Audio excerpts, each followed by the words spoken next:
দর্শক, পটুয়াখালী কুয়াকাটা রয়েছেন আমাদের সহকর্মী কাজী সাইদ যোগ দিচ্ছেন আমাদের সাথে। সাইদ একটু জানাবেন যে ঘূর্ণিঝড় রেমালের আঘাতে উপকূলের এখনকার পরিস্থিতি কেমন দেখছেন? হ্যাঁ ফাহমিদা, আপনি যেমনটা জানতে চেয়েছেন, আসলে এখন কিন্তু বৃষ্টি রয়েছে আর প্রচন্ড বাতাস কিন্তু বইছে। আর আমি কিন্তু দাঁড়িয়েছি একটি দোকানের আড়ালে, অর্থাৎ এখানে কিন্তু একটু বাতাস কম, কিন্তু আসলে পর্যাপ্ত বাতাস রয়েছে। আর এই প্রবল ঘূর্ণিঝড় রেমানের তাণ্ডব কিন্তু আজ বিকেল নাগাদ কিন্তু আসলে শুরু হয়েছে, যার কারণে কিন্তু টুরিস্ট পুলিশ, নৌ পুলিশ এবং মহিপুর থানা পুলিশ কিন্তু এই কুয়াকাটার বাসিন্দাদের কিন্তু এখান থেকে সরিয়ে দিয়েছে। আর যারা বেড়িবাঁধের বাহির পাশে বসবাস করে তারা কিন্তু আসলে ইতিমধ্যে আশ্রয় কেন্দ্রে রওনা হবে বলে আমরা কিছুটা নিশ্চিত হয়েছি।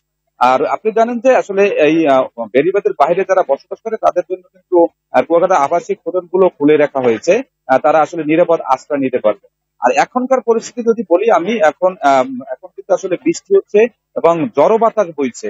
আর বাতাসের বেগটা কিন্তু বিকেলের থেকে এখন কিন্তু আসলে একটু বেশি রয়েছে, আর যার কারণে কিন্তু একটু আতঙ্ক ছড়িয়ে পড়েছে। যে বিশেষ করে কলাপাড়া উপজেলার কলাপাড়া উপজেলার লালুয়াতে এবং নিজামপুরে দুইটি বেড়িবাঁধ অরক্ষিত রয়েছে।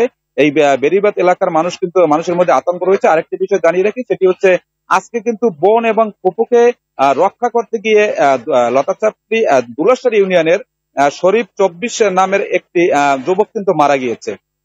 আর এছাড়া কিন্তু আসলে এখন পর্যন্ত কিছু হয়নি।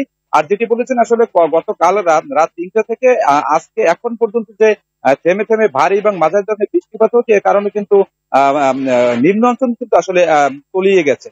বহু বাড়িঘরও কিন্তু আসলে পানির নিচে তলিয়ে রয়েছে। এছাড়া সমুদ্রের কিন্তু এখন ভাটা অর্থাৎ বড় জোয়ার হয়নি, যার কারণে কিন্তু ঢেউয়ের তীব্রতা একটু কম।